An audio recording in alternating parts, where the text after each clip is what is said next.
In a world overflowing with information and decisions, persuasion is everywhere. Whether we're aware of it or not, people are constantly trying to influence our actions. From advertisers and politicians to salespeople and even our friends. Influence. The Psychology of Persuasion by Robert Cialdini is a groundbreaking book that explores the psychological triggers that make us say yes. Cialdini, a professor of psychology, spent years observing and researching the subtle tactics used by compliance professionals, those whose jobs depend on getting people to agree. What he found were 6 universal principles of influence. Understanding them not only helps us protect ourselves from manipulation, but also empowers us to ethically persuade others. Chapter 1. Weapons of Influence. Cialdini opens by introducing the idea of click, were responses, automatic behaviors triggered by specific cues. Just as animals react instinctively to stimuli, humans have psychological triggers that drive compliance. These shortcuts help us navigate complex decisions, but they can also be exploited. A classic example is the contrast principle. When something seems like a good deal, simply because it's compared to something worse. This sets the stage for the 6 core principles of influence. Lesson: our minds often run on autopilot, which makes us vulnerable to manipulation. Recognizing the cues that trigger automatic behavior helps us think critically before reacting. Chapter 2. Reciprocity. The rule of reciprocity is simple.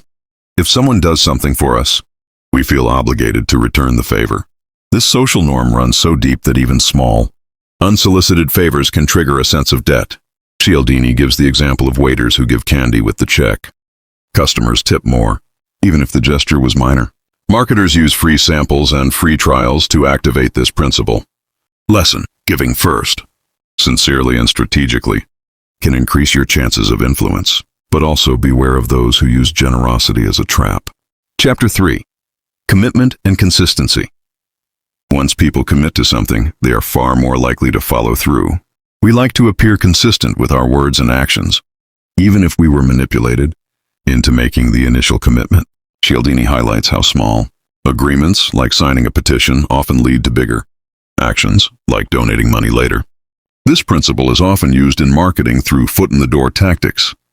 Lesson: if you can get someone to say yes once, they're more likely to keep saying it. Start small, build trust, and grow commitment gradually. Chapter 4. Social proof. When people are uncertain, they look to others to decide what to do.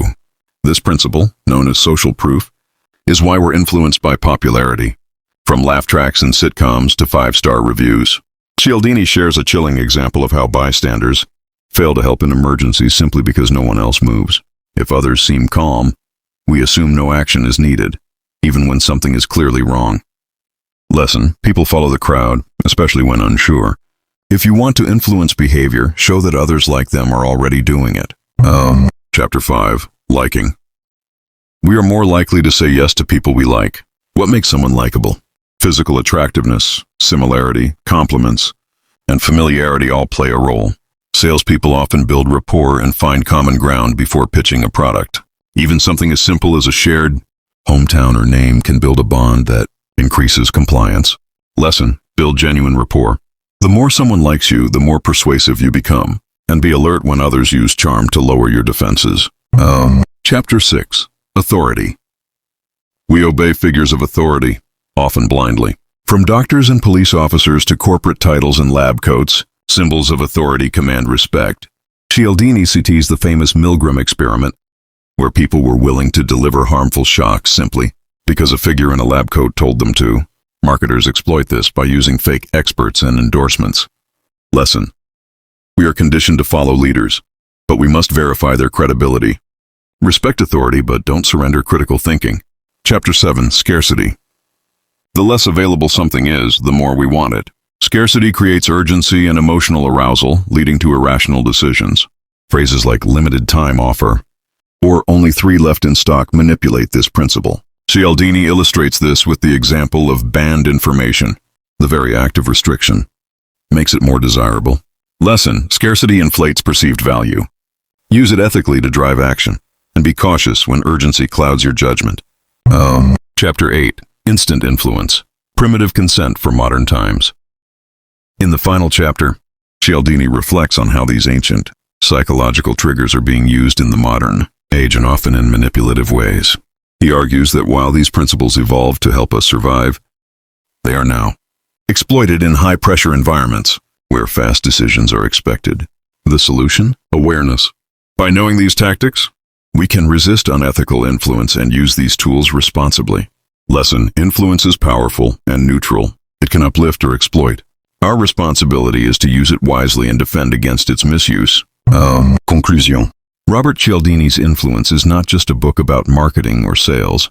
It's a manual for everyday life. These 6 principles: reciprocity, commitment and consistency, social proof, liking, authority, and scarcity, shape our decisions, often without us realizing it.